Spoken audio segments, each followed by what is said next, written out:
Bonjour à toutes et à tous. La question du jour, l'actualité au quotidien des enfants mineurs vulnérables scolarisés des écoles publiques et des lycées appartenant à l'État, deux poids, deux mesures, un cauchemar mystérieux que les scientifiques n'arrivent pas à analyser.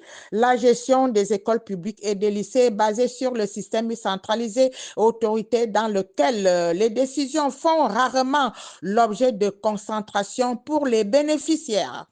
Sous l'effet confiné de la faiblesse institutionnelle et de corruption omniprésente, cette formule a produit des résultats désastreux. Il n'existe pas de relation corrélative entre les besoins des écoles publiques et des lycées et leur fonctionnement entre les enfants aisés et les enfants vulnérables.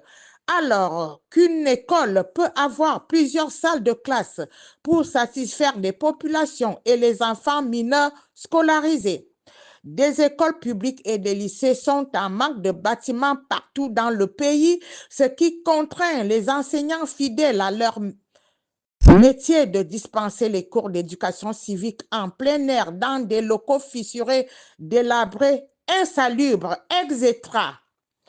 Les élèves et les enseignants ressemblent aux prisonniers de guerre entassés dans un fourre-tout, vivant dans un tourbillon de haine, en attente de jugement pour être escradés. En outre, certains bâtiments des écoles publiques et des lycées se présentent sous forme de cabanes vandalisées avec de l'indifférence, à savoir le manque de bancs et tables. Les enfants de 3 ans et plus sont assis à même sur le sol toute la journée. Ils n'ont rien à manger, rien à boire pour suivre les cours d'éducation inclusive selon les recommandations exigées par la Convention internationale des droits des enfants mineurs signée dans un document officiel le 20 novembre 1989 à New York. La répartition des ressources, y compris des enseignants, se fait de manière opaque.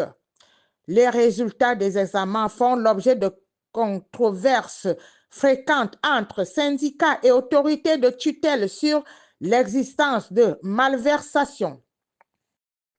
Les fonds collectés auprès des parents sont gérés par les communautés de gestion qui ne présentent pas des associations parents-élèves. La désignation des directeurs et des instituteurs ne répond pas aux critères objectivés et ne fait pas l'unanimité transparente auprès des populations.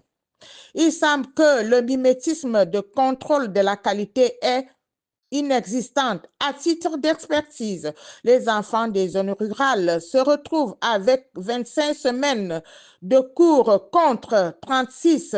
L'inefficacité de cette dépendance est liée à la confusion qui règne, les répartitions du personnel signalées, les frais de scolarité exigibles à l'exclusion des pauvres sont banalisés sur l'extorsion des fonds, l'un des facteurs des maltraitances visibles pour la prise en charge de la petite enfance. Aujourd'hui, il semblerait que tout soit monnayé de la position d'un enfant, quel que soit l'environnement dans lequel il suit les cours d'éducation civique et de la citoyenneté identifiés.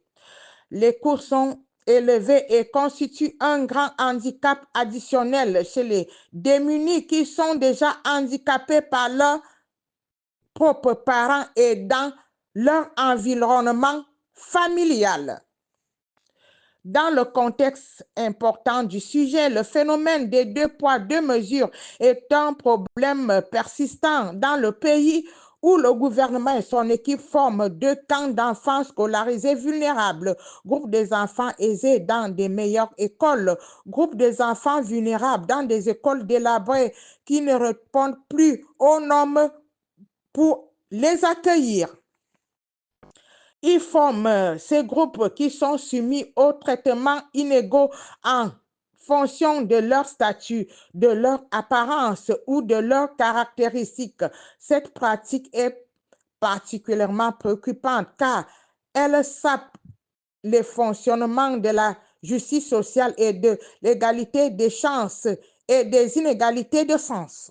En effet, Lorsque certaines personnes bénéficient des privilèges ou des traitements de faveur, cela crée une atmosphère de particularité, favoritisme entraînant des conséquences graves sur la cohésion sociale et la confiance dans des institutions publiques.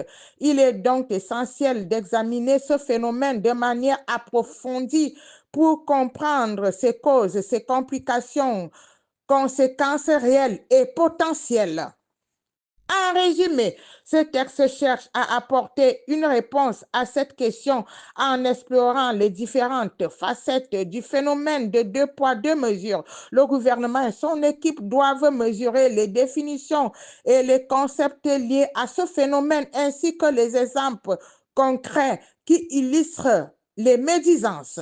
Il faut analyser également les conséquences de ce phénomène sur la société, notamment en termes de perte de confiance dans des écoles publiques et des lycées appartenant à l'État et des dégradations de la cohésion sociale. Enfin, il faut réfléchir sur les moyens de lutter contre ce phénomène et de promouvoir une société plus juste, équitable, égalitaire, où chaque enfant a besoin d'être traité de manière impartiale et respectueuse pour les bienfaits de l'école et dans le respect des règles de base fondées sur les valeurs de la République émergente. Fin de citation.